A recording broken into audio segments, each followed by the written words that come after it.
Akibishopu ebyabugambo byabali amukoro gw'okutongoza okuhandiika hamwe n'ogaba amataka g'obuleberezi bwa Rwenzori omu rubuga Fort Portal obwarimu nayetebekanisiza okuhumura emirimu ye 2015 omu kwezi kwa Munana omwaka ogurikwija. Professional land grabbers with a total strategy and commitment of grabbing, especially grabbing church land. Those are real professionals.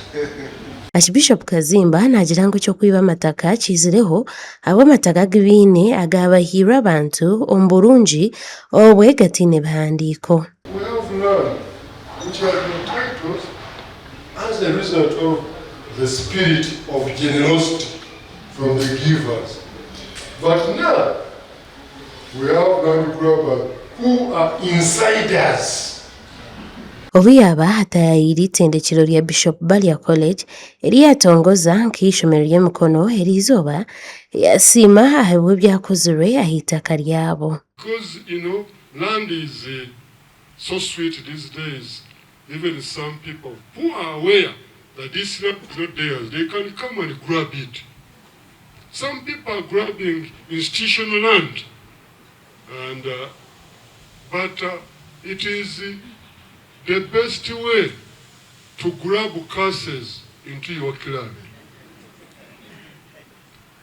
And you create problems for your people.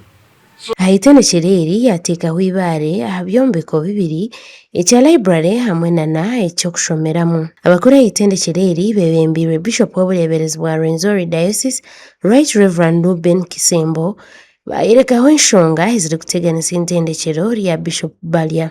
Of decentralization, that is chopping of counties and sub-counties to districts, and many areas being carved out of Rwenzori, becoming independent dioceses in the region, in the good spirit of bringing services nearer to the people. Sadly, many people and leaders from the newly created districts and dioceses began to withdraw students and financial support from Bishop Balia College.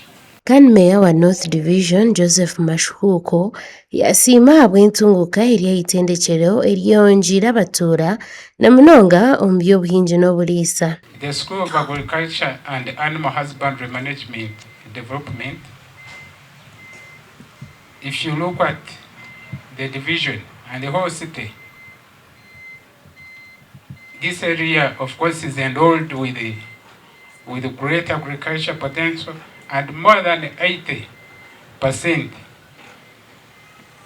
actual agriculture contributes to more than 80% to the local community's economy.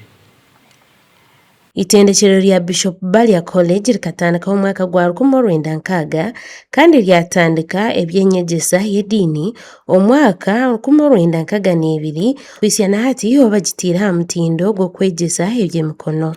Amakuru aga gashakwa Justin Nyakisiki omu Fort Portal.